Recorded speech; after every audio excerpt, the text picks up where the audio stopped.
ஒரு நீண்ட நெடிய இயற்கையோடு இணைந்த வாழ்க்கை முறை என்பது முற்றிலுமாக சிதைக்கப்பட்டு இன்னைக்கு வேற ஒரு இடத்துல வந்து நிற்கிறோம். இப்போ முட்டு சந்தில் வந்து நிற்கிறோம். அப்போ எதிர்காலம் என்னவா இருக்க போகிறது நமக்கு? அதான் மிகப்பெரிய கேள்வி.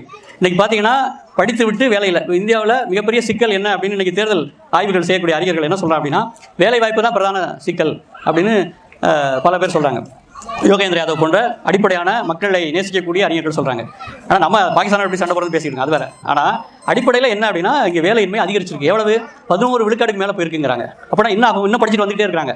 படித்து விட்டு வெளியே வரவர்களுக்கு வேலை இல்லை. அப்போ வேலை இல்லை அப்படின்னா நம்ம கடன் கொடுத்துடலாம், முத்ரா கடன் கொடுத்து சரி பண்ணிடலாம்னு சொல்கிறாங்க. அப்படின்னா என்ன தொழில் செய்கிறது? இன்றைக்கி நீங்கள் நல்லா கவனிச்சு பாருங்கள். ஒரு பன்னாட்டு நிறுவனம் உள்ள வர்றான். அந்த பன்னாட்டு நிறுவனம் வந்து முழுக்க தன்னுடைய உற்பத்தி முறையை ஆட்டோமேஷன் பண்ணுறான். ஆர்டிஃபிஷியல் இன்டெலிஜென்ஸ்னு சொல்கிறாங்க. எப்படின்னா 100 தொழிலாளர்கள் வேலை செஞ்ச இடத்துல 2 பேர் இருந்தால் போதுங்கிறான். அப்போ தொழிற்சாலைகள் பெருகினாலும் வேலை வாய்ப்பு பெருகாது. இப்போ அடிப்படை நோக்கம் என்ன? ஜேசி குமார் தான் அங்கே தெளிவாக நமக்கு விளக்குறாரு.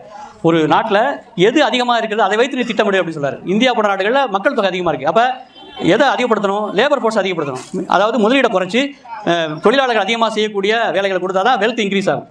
ஆனால் ஐரோப்பாவில் சரி, ஐரோப்பாவில் என்ன, அங்கே மக்கள் தொகை குறைவு, அதனால நிறைய மிஷினரிஸ் பயன்படுத்தி தொழிலாளர் குறைச்சி செய்யணும். ஆனால் இங்கே அப்படி இல்லை. இப்போ தலைகளாக பண்ணிட்டு இருக்கோம். நம்ம என்ன செய்யறோம்னா அதை அப்படியே காப்பி அடிக்கிறோம். இப்போ இது காப்பி அடிக்கிறது தெரிஞ்சு அடிக்கிறோமா தெரியாமல் அடிக்கிறோமா? தெரிஞ்சு தான் செய்கிறோம். ஏன் தெரிஞ்சு செய்கிறோம்? பன்னாட்டு கம்பெனிகளுக்கு ரொம்ப வாய்ப்பாக இருக்குது. பன்னாட்டு கம்பெனிகளுக்கு ஏன் வாய்ப்பு? இந்தியா வந்து மிகப்பெரிய நாடு, 130 கோடி பேர்கிட்ட இருக்கிறோம். 130 கோடி பேருக்கு வாய் இருக்குது அப்படின்னா உலகத்தில் மிகப்பெரிய சந்தை இந்தியா தான். அப்போ இந்த சந்தையை எப்படி பிடிப்பது? இந்த சந்தையை கைப்பற்றுவது எப்படி அப்படின்னா, இங்கே இருக்கக்கூடிய இயற்கை வளங்கள், உலகத்தில் மிக வளமான இயற்கை வளங்களை கொண்டு நம்ம நாடு.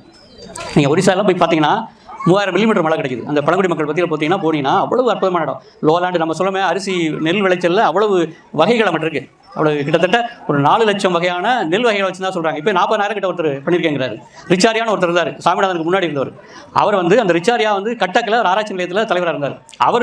அவர் சேர்த்த நெல்களே 40,000 நெல்லுக்கு மேலே அவ்வளோ ஒரு வகைகளாக பண்ணியிருக்காரு.